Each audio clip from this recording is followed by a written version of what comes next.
Allô tout le monde, j'espère que vous allez bien. En tout cas, vous allez sûrement bien parce que ici au Québec, c'est le début de la semaine de relâche. Et là, j'avais rien prévu de spécial pour cette occasion-là. Mais là, en y réfléchissant, je me suis dit que ce serait peut-être le moment idéal de vous partager des idées de meal prep, en tout cas des choses qu'on peut faire à l'avance, parce que là, vous allez avoir plein de temps pour cuisiner, et qui vont être faciles à congeler pour portionner ou pour préparer à l'avance pour la semaine qui suit ou pour les semaines qui suivent aussi dans la session, là, quand on a vraiment moins de temps pour cuisiner. Donc, le but, c'est vraiment de donner 3 idées, autant un déjeuner, un dîner et des idées de souper pour pouvoir être équipé pour affronter la fin de la session après, là, sans aucun problème. Donc, j'ai essayé de sélectionner des recettes qui vont être peu coûteuses, faciles à préparer et aussi faciles à réchauffer ensuite et à se faire le moment venu. Dans une de mes dernières vidéos de défis, j'avais dit que j'allais continuer à les faire aux 2 semaines. Par contre, là, je commence à trouver que c'est un peu difficile de tenir le rythme et surtout d'être active sur le groupe Facebook des défis parce que là, ben, c'est ça m'en fait beaucoup à gérer en même temps. Donc, je pensais peut-être utiliser cette capsule-là comme défi numéro 9 parce que le défi numéro 8, je ne sais pas si vous en souvenez, c'était les collations balancées. Et là, j'ai été un peu moins active à ce moment-là. Donc, le but, c'est de vous donner un autre défi. Donc, défi numéro 9, ça serait d'essayer de préparer des recettes à l'avance et aussi de nous partager des idées de recettes sur le groupe des défis. Comme ça, on va avoir encore plus d'idées pour pouvoir préparer plein de recettes pour les prochaines semaines. Donc, là, un moment comme ça qu'on a le temps justement de cuisiner, il faut en profiter, il faut faire le plus possible, mettre ça au congélateur, mettre ça au frigo et avoir plein de choses à faire d'avance. Donc pour les idées, on va commencer avec la première idée qui se trouve être un déjeuner. Et là, c'est hyper simple, je vais vous montrer des images de comment ça fonctionne. C'est faire son gruau à l'avance. Vous allez dire, pourquoi faire du gruau à l'avance? Ça prend 3 minutes à faire. Peut-être, mais il y a certains gruots qui prennent plus de temps à cuire et souvent ceux qui prennent plus de temps à cuire, c'est ceux qui contiennent le plus de nutriments, le plus de fibres, le plus de minéraux et le plus de tout ce qu'on veut aller chercher dans un gruau. Donc, on va prendre justement des flocons d'avoine qui vont être les plus à l'ancienne possible, donc les plus gros possibles, les moins travaillés possibles, vont contenir plus de fibres. Vous pouvez aussi aller chercher des flocons différents, là, des flocons de sarrasin, de quinoa. Ils ne prennent pas tellement de temps à cuire, ceux-là par exemple, mais c'est quand même intéressant. Vous pouvez aussi faire du gruau à partir de quinoa, donc aussi ajouter un petit peu de quinoa entier dans votre gruau pour le déjeuner. Ça fait aussi un petit ajout différent, donc un petit crunch dans le gruau que je trouve assez intéressant. Et vous pouvez continuer aussi en ajoutant plusieurs graines, des graines de lin, des graines de chanvre, des graines de chia. Vous pouvez tout rajouter ça dans votre gruau, faire un gruau de base assez complet, merci. Et ensuite, le portionner dans des moules à muffins. Donc, c'est vraiment simple, quand le gruau est cuit, vous mettez dans les moules à muffins. Ensuite, vous pouvez garnir avec ce que vous voulez. Si vous voulez mettre des fruits sur le dessus, vous pouvez mettre des noix, vous pouvez rajouter plein de choses à votre guise. Ou vous pouvez aussi le garnir au moment du service. Donc, quand le matin arrive, vous faites réchauffer votre gruau et vous ajoutez vos garnitures fraîches sur le dessus. Et là, vous allez mettre ça au congélateur, donc le moule à muffin au congélateur pendant environ toute la nuit. Et le matin, quand c'est congelé comme il faut, on peut démouler les petits muffins et les portionner dans des sacs Ziploc ou dans des petits plats, justement pour le congélateur. Vous pouvez en faire quand même plusieurs à l'avance comme ça pour avoir des petits sacs qui sont faciles à faire le matin venu. Donc, vous avez seulement à mettre ça au micro-ondes ou vous pouvez tout simplement mettre ça dans un plat, apporter ça à l'école et le faire réchauffer à l'école si vous avez moins de temps ou même le manger froid, là, tiède. En tout cas, ça se mange super bien. Donc, voilà pour la première idée.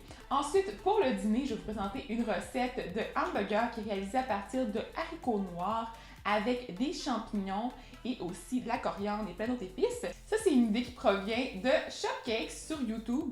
En fait, je ne sais pas si je prononce bien ton nom d'utilisateur, mais voilà. Tu as proposé de faire des galettes ou des boulettes de burger végétaliennes qui étaient différentes un peu de ce qu'on voit habituellement. Donc, j'ai décidé d'utiliser beaucoup le champignon, les haricots noirs et la coriandre. Comme j'ai dit, là, c'est vraiment des musts. Donc, je vais vous laisser sur des images de la recette. Donc, je vais y aller plutôt rapidement avec la recette, mais les détails pour pouvoir la réaliser vont se trouver sur mon blog et le lien pour y accéder va être dans la barre d'informations en bas. Pour commencer, ça va prendre des tranches de pain à grains entiers. Ça va vous prendre aussi de la coriandre fraîche, du fromage cottage 1% ou 2% de matière grasse. Ça va prendre aussi des cocos, donc 2 œufs de format gros. Ça va prendre aussi des champignons, donc environ une caissette. Ensuite, ça prend de l'ail, ainsi que des oignons. Donc, vous pouvez trancher grossièrement les oignons. Ensuite, ça prend de la sauce Worcestershire. Est-ce que c'est bien prononcé? Je ne suis pas certaine. Mais en tout cas, ça prend cette sauce-là. Et pour les épices, ça prend du cumin ainsi que des flocons de piment.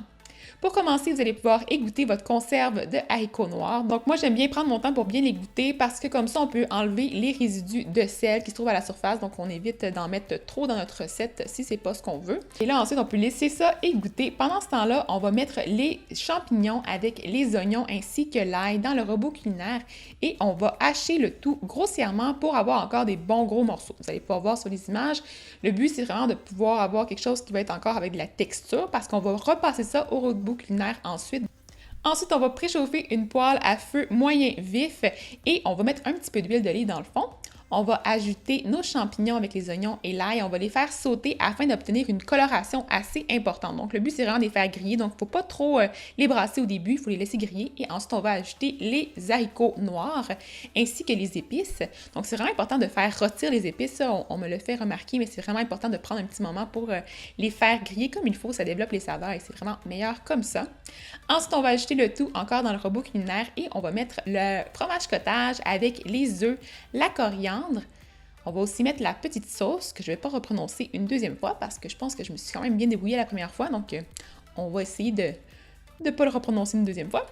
Ensuite, on va mettre aussi la tranche de pain et les autres tranches de pain ensuite parce qu'il y en a quand même plusieurs qu'on va mettre. Donc, on va tout ajouter ça dans le robot culinaire et on va brasser jusqu'à obtenir une texture comme vous pouvez voir sur les images. Donc, c'est une texture qui est quand même assez granuleuse. Donc, c'est pas une purée lisse.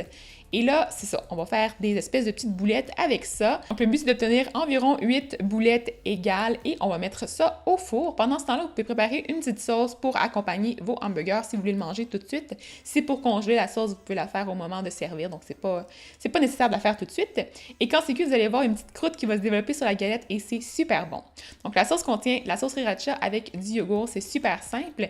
Et ensuite, on va mettre la galette, on garnit avec, j'avais du chou, donc j'ai pris du chou et j'ai rajouté de la coriandre sur le dessus pour compléter le burger. Si vous voulez, vous pouvez aussi congeler vos boulettes, comme ça, c'est vraiment plus pratique et vous pouvez seulement les réchauffer au moment où vous voulez les manger et c'est tellement bon comme ça réchauffé. Et le goût ressemble quand même pas mal à un hamburger traditionnel, donc c'est à s'y méprendre. Et ensuite, une autre idée de dîner ou de souper, en fait, c'est vraiment à votre guise.